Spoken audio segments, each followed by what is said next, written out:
Hello everyone, আমি শীতিস ব্লগে তোমাদের সবাইকে ওয়েলকাম।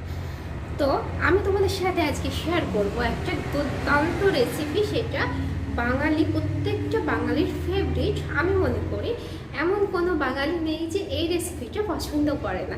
সেটা হলো টাটকা তাজা মাছের পাতলা ঝোল। আর আমি আজকে রান্না করব ট্যাংরা মাছের পাতলা ঝোল বেগুন দিয়ে। আর আমি কিন্তু স্টেপ বাই স্টেপ তোমাদের সাথে শেয়ার করব যে রান্নার সময় কোনগুলো করবে আর কোনগুলো একদমই করবে না। আর তোমরা কিন্তু একদম স্কিপ করবে না, তাহলে কিছুই বুঝতে পারবে না। স্কিপ না করে পুরো ভিডিওটা দেখতে থাকো। চলো। ট্যাংরা মাছের পাতলা ঝোল করতে দেখো আমার লাগছে এখানে সর্বপ্রথম জ্যান্ত ট্যাংরা মাছ আর একটা বেগুন আমি কেটে জলে নিয়ে নিয়েছি। এবার আমি মাছগুলোতে লবণ আর হলুদ মাখিয়ে বেশ ভালোভাবে মিশিয়ে নিচ্ছি। আর একটা জিনিস খেয়াল করবে, আমি কিন্তু এখানে হলুদ খুবই কম ব্যবহার করেছি। তোমরাও চেষ্টা করবে মাছ ভাজার সময় হলুদ কম দেওয়ার, তাহলে কিন্তু স্বাদ ঠিক থাকবে, স্বাদ গন্ধ ঠিক থাকবে, আর মাছ ভাজার তেলও পুড়ে যাবে না। আর দিদা দেখো এখানে মশলা বেটে দিচ্ছে। এখানে কিন্তু শুধু জিরেই আছে, আর জিরে বাটা দিয়ে আমি মাছের ঝোলটা রান্না করব। আর বাটা এভাবে মশলা বেটে নিয়ে রান্না করলে রান্নার টেস্টই কিন্তু হয় একদম অন্যরকম। তোমাদের ফাইনালি একবার দেখিয়ে দিই, মাছের ঝোল রান্না করতে আমার লাগছে বেগুন, কাঁচা লঙ্কা আর জিরে বাটা। দেখো আমি এখানে কড়াই বসিয়ে দিয়েছি, আর তেল একদম গরম হলে তারপরেই কিন্তু আমি মাছ দেব, তাহলে মাছ কড়াই এঁটে ধরবে না।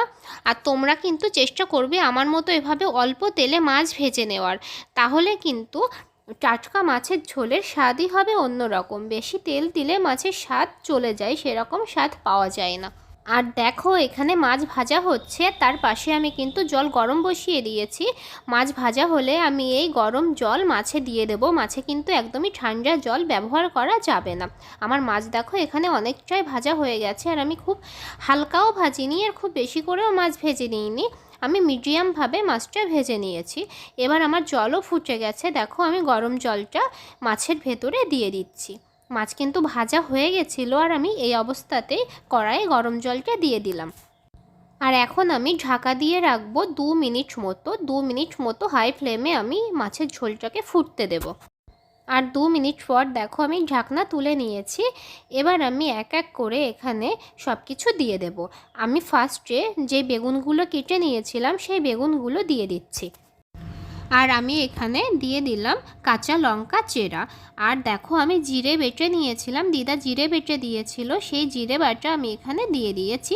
আর এটা কিন্তু একদমই কাঁচা দিয়েছি, আর ভালো করে মিশিয়ে নিচ্ছি। কাঁচা জিরের একটা দারুণ স্মেল পাওয়া যাবে, আর টেস্টটা কিন্তু দারুণ হবে। তোমরাও চেষ্টা করবে এখানে কাঁচা জিরে ব্যবহার করার। আর যেটা ছাড়া রান্না অসম্পূর্ণ, লবণ আর হলুদ আমি এবার দিয়ে দিচ্ছি।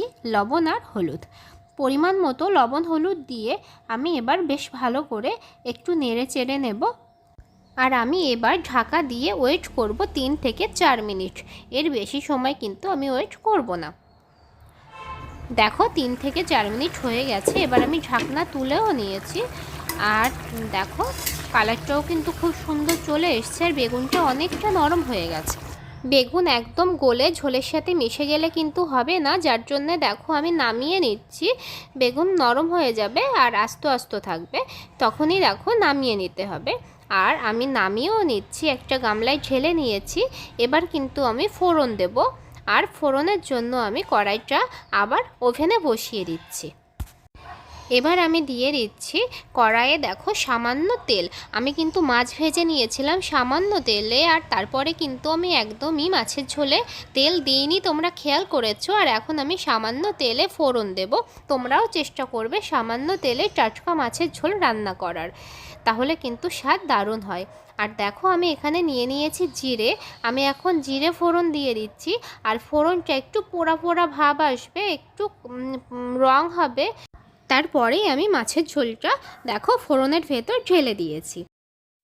আর আমার মাছের ঝোলের দারুণ একটা স্মেল কিন্তু বের হতে শুরু করে দিয়েছে।